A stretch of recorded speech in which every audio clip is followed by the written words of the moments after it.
Hello, Packers fans. It is Tuesday of game week, and it's time for another edition of the Pack Attack Cast for September 2nd, 2025. We are now 5 days away from Packers Lions. Let's go. Very excited about that game. I'll be there live, and I can't wait to see the enthusiasm in that game. We've got the first home opener in 7 years. We've got the Lions, and we've got Micah Parsons making his first appearance as a Green Bay Packers player, all in one game, folks. This is going to be huge. I really hope that the home field advantage for Green Bay is really in full effect. There's no reason, given the three things I just talked about, that field should be electric with energy. And hopefully there's not too many Packers fans who sold their tickets to Lions fans. Shame on you, Packers fans. In reality, I'm hoping there'll be very few Lions fans in the stands. There's just so much against it right now. There will be some. And, the Packers fans are actually pretty gracious hosts for opponents at Lambeau Field. But the Packers fans need to be in full throat on Sunday. We need to be, for lack of a better term, the 12th man, right? And really help the Lions feel the pressure and the strain of being on the road. It's very important this week because on the interior line, the Lions have a new center and two new guards.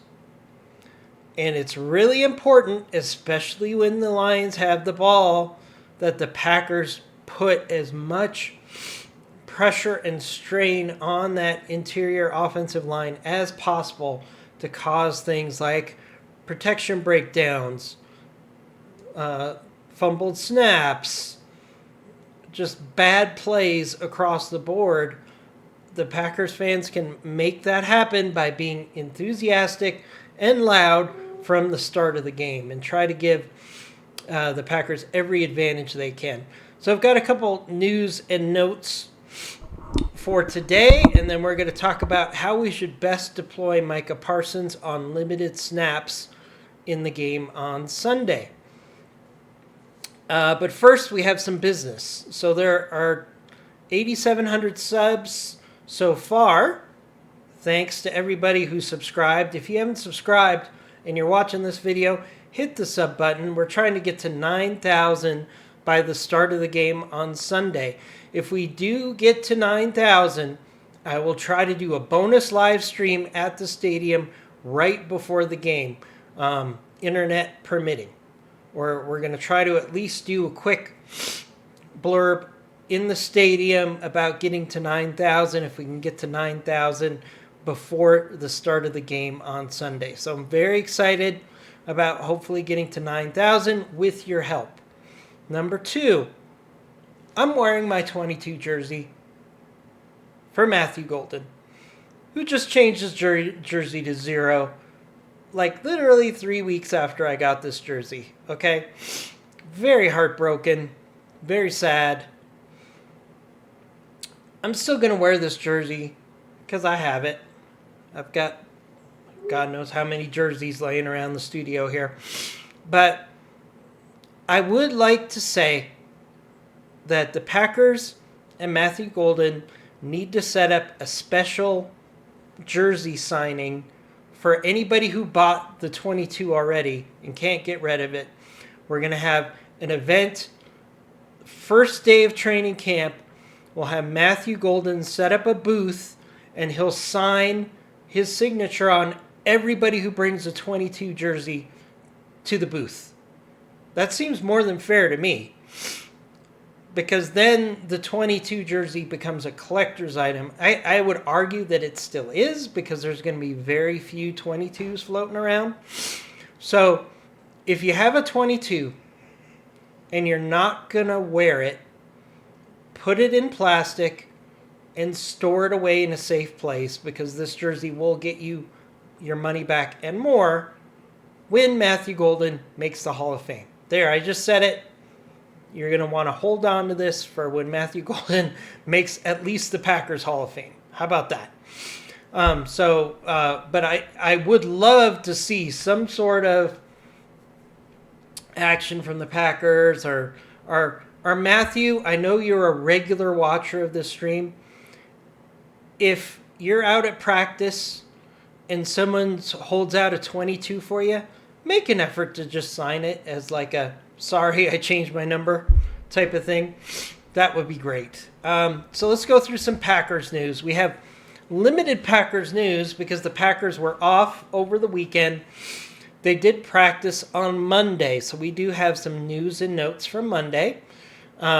Micah Parsons is a limited participant in practice on Monday with a back strain. Expect limited snaps week 1. That's my assumption.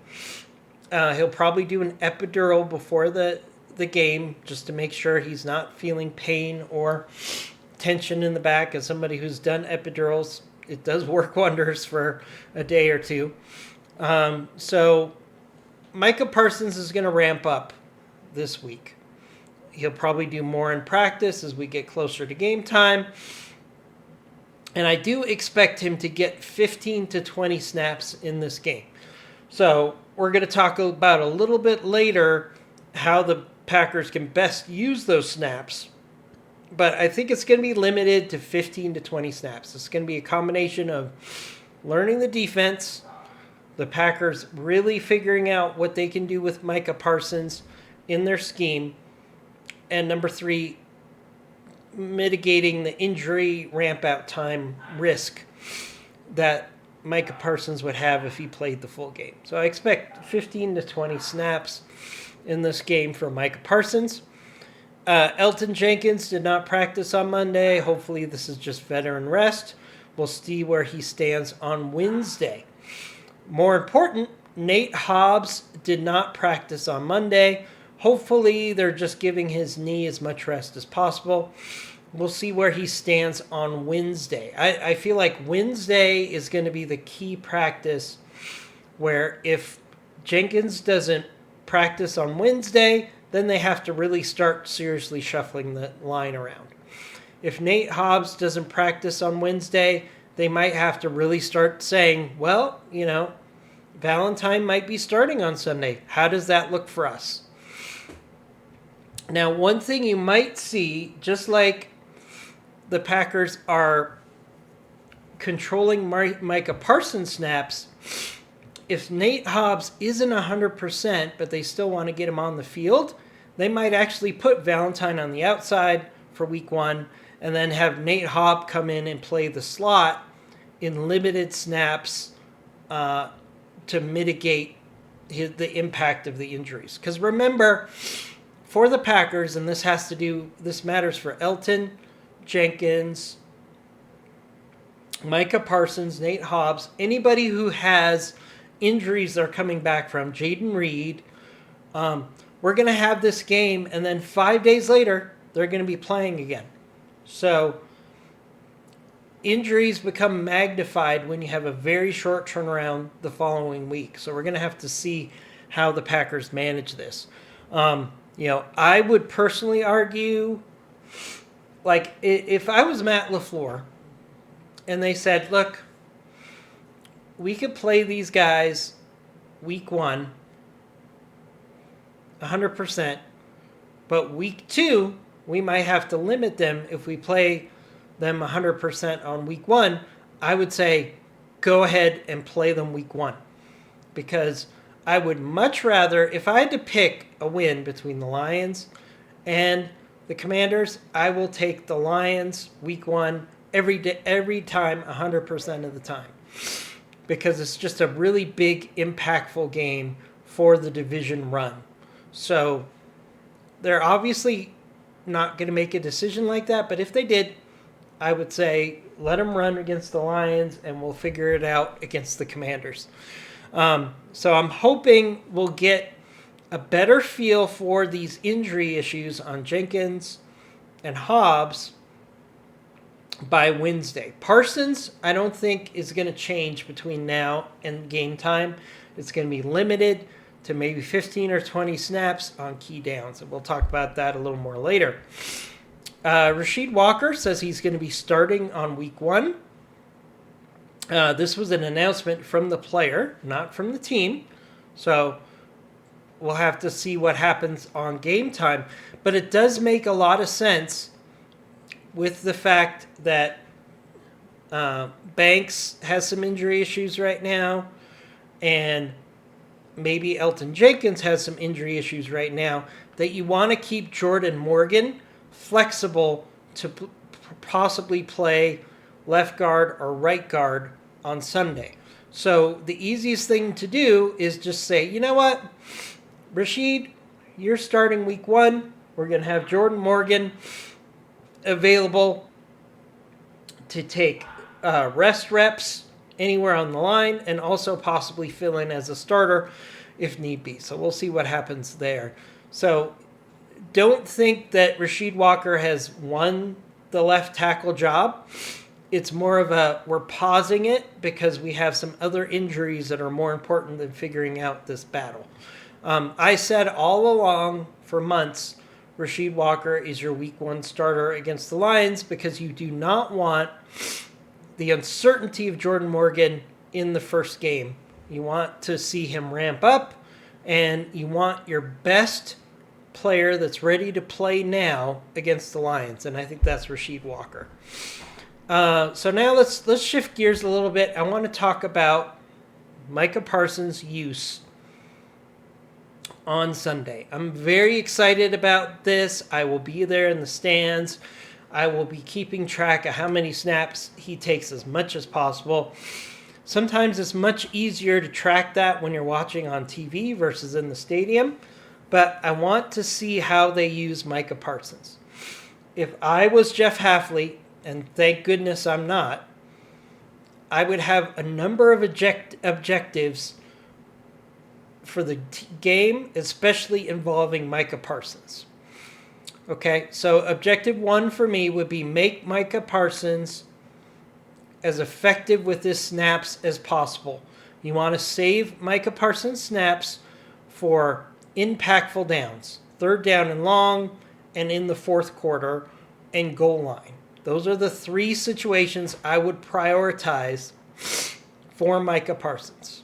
I would say, look, goal line, especially 3rd down in the red zone, you're going to be in there. 3rd down and long, you're going to be in there. And in the 4th quarter, find ways to save some snaps for Micah Parsons in the 4th quarter. You don't want to be going into the 4th quarter with the game on the line, and you talk to Micah or you talk to the medical staff, and they're like, yeah, I think he's done for the day. No, you want to try to save some snaps.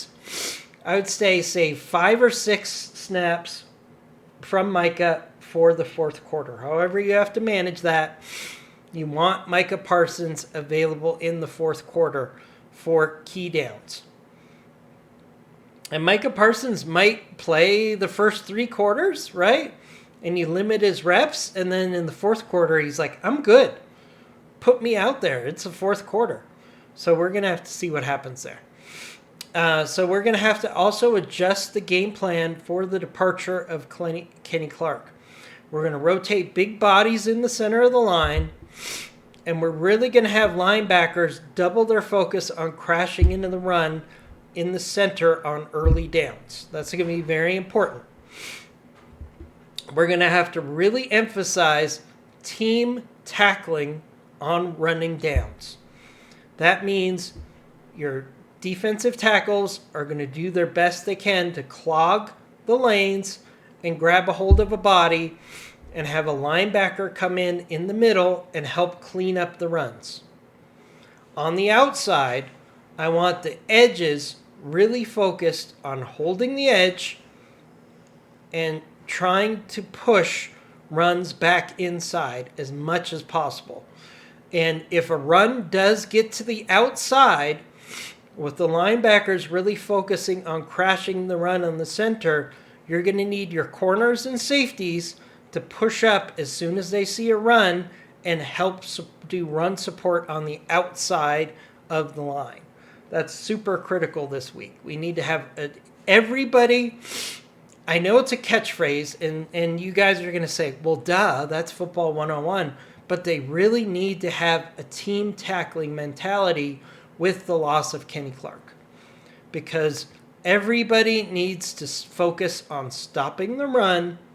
That's going to make the Packers more susceptible to play action. So your corners are going to have to hold really long on play action because they're not going to have as much support as they normally would because everybody's going to be really crashing down on those run downs. But here's the thing.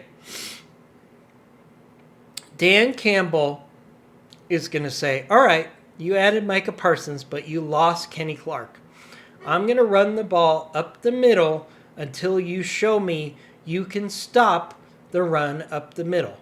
Until you show me, okay, if I keep going on runs up the middle, I'm going to be behind the down and distance. I'm going to keep running the ball. So the Packers have got to really crash down on the run as much as possible. Every position needs to focus on stopping the run, especially early in this game. When Parsons is on the field, we need to have pressure up the middle. So this is the weak link, okay? We want Micah Parsons working on the weakest part of the Lions' line. We can have Micah Parsons rush tackles, but the tackles are probably going to hold on the line sufficiently to stop the situation. So we're going to have to watch that very closely and make sure that we have a situation where we are getting pressure in the center of the line on downs where Micah Parsons on the field. Now you can have Micah Parsons rush from the edges. That's fine, but we need to have pressure up the middle at the same time. So my suggestion, and I experimented a lot with this with Madden over the weekend, put Lucas Van Ness in as a defensive tackle on passing downs, clear passing downs. So you have pressure up the middle against that weak interior offensive line for the Lions.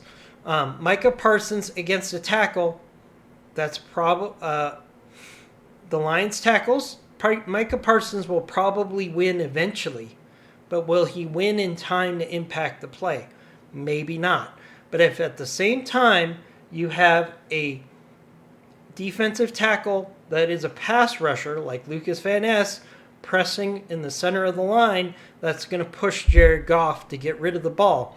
If he's got pressure coming up his face and he knows Micah Parsons is coming from one of the sides, that's really going to hurry up Jared Goff's clock in his head, and we'll see what happens there. So the next most important thing is we've got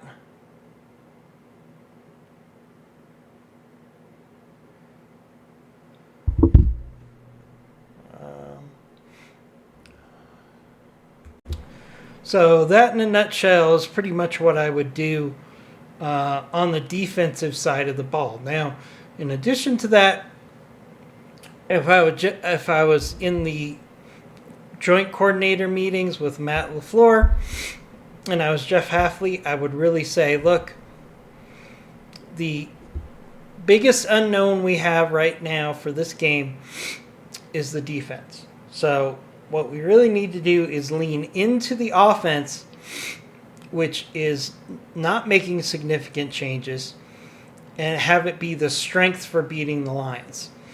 So Matt LaFleur needs to focus on running the ball, taking time off the clock, long sustained drives on offense, again, to take time off the clock. Points matter. Put as much pressure on the Lions by putting points on the board on as many drives as possible.